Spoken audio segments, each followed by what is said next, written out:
नमः संस्कृताय। संस्कृत कक्षा में आपका स्वागत है। मैं प्रतीत राम वर्मा, असिस्टेंट प्रोफेसर, श्री गांधी महाविद्यालय, सिधौली, सीतापुर। आज मैं पंडित राज जगन्नाथ विरचित भामिनी विलासः में समाहित अन्योक्ति विलासः खंड काव्य 31वां अर्थात 31 श्लोक पढ़ाने जा रहा हूँ। काव्य बकुल या मौलसी कह सकते हैं।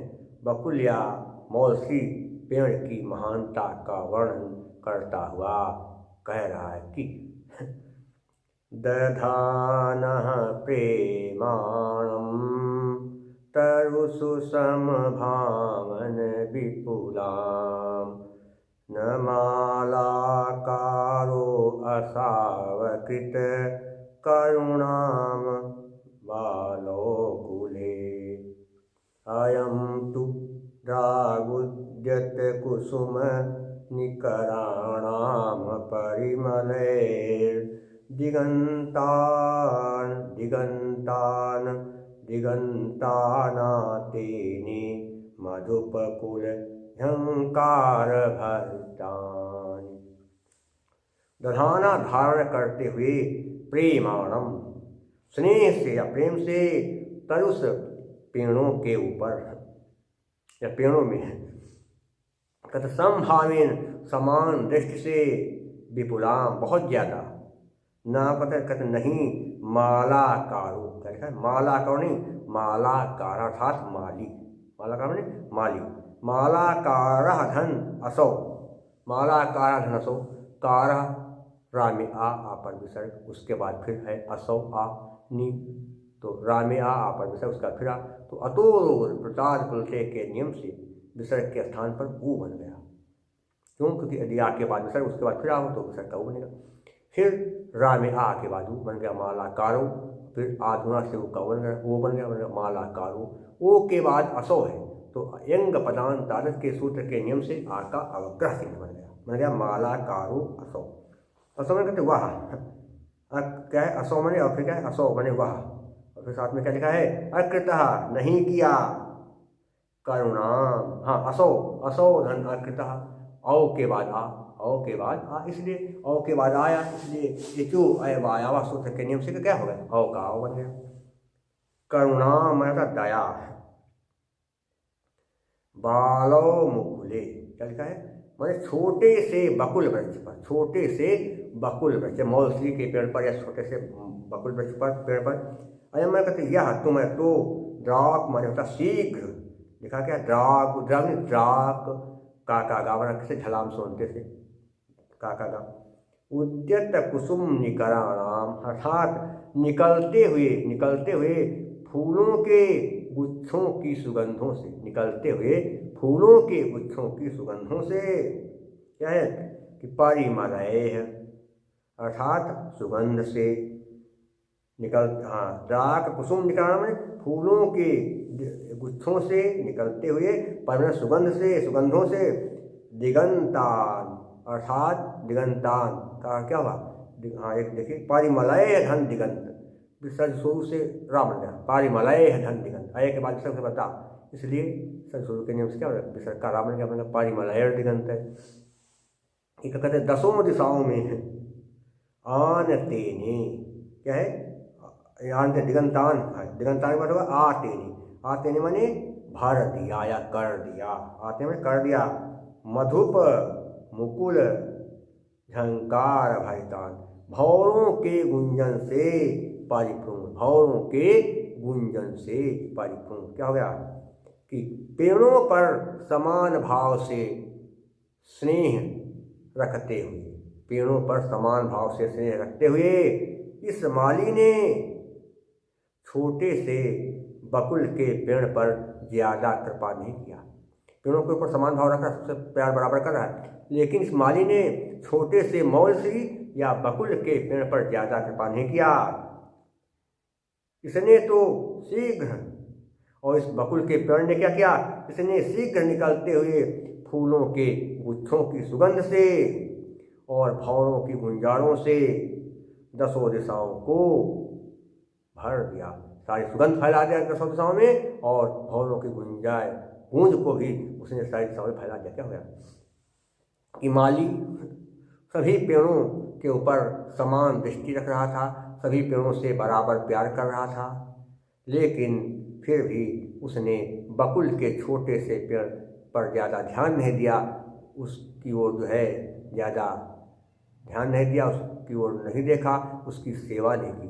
लेकिन फिर भी बकुल का छोटा सा पेड़, जब उसमें ढेर सारे फूल आए तो उन फूलों की सुगंध ने दसों दिशाओं में महक फैला दिया, सुगंध सारे दसों दिशाओं को सुगंधित कर दिया, और उस पर जो भंवरे गूंज रहे थे उन भंवरों की गूंज भी दसों दिशाओं में गुंजायमान हो गई। हो गया। देखिए कहाँ पर क्या है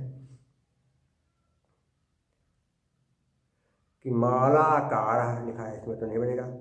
इसके अलावा क्या है, मधुप मुकुल, अर्थात भंवरे के मधुप क्या, मधुप मुकुल, मधुपस्य मुकुलः, मधुपस्य मुकुलः षष्ठी तत्पुरुष समास हो जाएगा। और बाल बकुले में छोटा पौधा, इसमें बन जाएगा कर्मधारय, क्योंकि बकुल कैसा छोटा सा है, बकुल छोटा है, कर्मधारय समास। पहला पद क्या है, विशेषण, दूसरा विशेष। बाल बालः चतत, बालम चतत बकुलम, कर्मधारय समास हो जाएगा। और क्या है इसके अलावा, दिगंतान आते ने, दिशाओं को भर दिया जिससे, या दिशाओं को भर दिया जिससे वह, तो दिगंता क्या होगा, दिगंतान आतेने यत, हाँ, दिगंतान आतेने एन तत्, या यही तत् कर दें, दिगंतान आतेने यही है, दिशाओं को भर दिया जिससे, तो जिससे का बहुत है, तो दिगंतान आतेने यही है, यही है तान, दिगंतान आतेने यही है तान हो जाएगा, यही होगा। देखिए तदु में कु प्रत्यय है, करुणा में टाप प्रत्यय है, और इसके अलावा दधाना लिखा है, सांस प्रत्यय हो जाएगा। और इसके अलावा मधु में कु प्रत्यय है, तो ये प्रत्यय हो गया। अलंकार कौन सा था समझेंगे, क्या है यहाँ पर कि यहाँ पर देखा जाए तो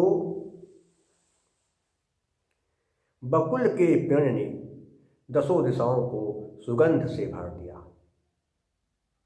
बकुल के पेड़ ने अपने फूलों की, बकुल के पेड़ ने अपने फूलों के गुच्छों की सुगंध से दसों दिशाओं को महका दिया, भर दिया।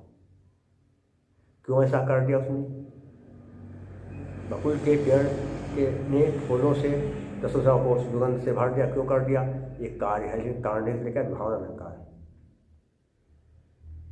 इसके अलावा जो है देखा जाए तो क्या है इसमें, और अगर देखा जाए तो यहाँ पर जो है अनुप्रास अलंकार है, और एक है मुख्य रूप से तो ये होगा कि जो हम बताया विशेष भावना, कि यहाँ पर सुगंध से सबको भर दिया। क्यों भर दिया, उसका कारण नहीं है कि उसमें बहुत सुगंध थी, तो यहाँ पर कार्य कारण है, लेकिन कारण का एक तरह से देखा जाए तो अभाव है, इसलिए यहाँ पर क्या भावना अलंकार। क्रियाया प्रतिषेधे फल व्यक्तिर विभावना, और कुछ लोग इसमें असंभव अलंकार भी मानते हैं, लेकिन वो बड़ा अटपटा अलंकार हो जाएगा, तो इसलिए उसको आप ना माने तो ठीक ही है। और दूसरी चीज़ क्या है कि माली ने मौल श्री पेड़ या बकुल के पेड़ पर ज़्यादा कृपा नहीं किया। क्यों नहीं किया, उसका कारण नहीं है, इसलिए यहाँ क्या है, वही कौन सा विभावना, क्रियाया प्रतिषेधे फल व्यक्तिर विभावना। और क्या है, शिखरणी छंद है, रसै रुद्रैश छिन्ना यमन सभलागः शिखरिणी, और वीर रस है, ओज गुण है, दीप्यात्म विष, लेकिन मेरे हिसाब से ओज गुण लिख दिया है वीरस, लेकिन वीरस कहाँ होगा, इसमें तो विशेष बातें बताई गई, तो मेरे हिसाब से यहाँ तो जो है शांत रसी होना चाहिए, लेकिन कल कह रहा है, कुछ लोग कहते हैं जो व्याख्या करके वीरस नहीं शांत रसी है। और यहाँ पर क्या है, प्रसाद गुण है, चित्तमव्यापनोति क्षिप्रम् शुष्कन्धेन मिवानलः सप्रसादः समस्तेषु रसेषु रचनासु चा। जहाँ पर कोई बात सुनकर या पढ़कर तुरंत दिल में बैठ जाए, जैसे सूखे धन में आग लग जाती है, तो वहाँ पर प्रसाद गुण होता है। प्रसाद गुण सभी रसों में, सभी रचनाओं में होता है। और वैदर भी रीत है। जहाँ पर समास बहुत कम हो या समासों का अभाव, वहाँ पर वैदर भी रीत, कोमल मधुर व्यंजन हो। क्या? माधुर्य व्यंजक वर्णे रचना ललितात्मका अवृत्तिरल्पवृत्तिरवा वैदर्भीरीतिरिष्यते। और भारती वृत्ति शेष मैं आपको अगले अंक में पढ़ाऊंगा। तब तक के लिए नमः संस्कृताय।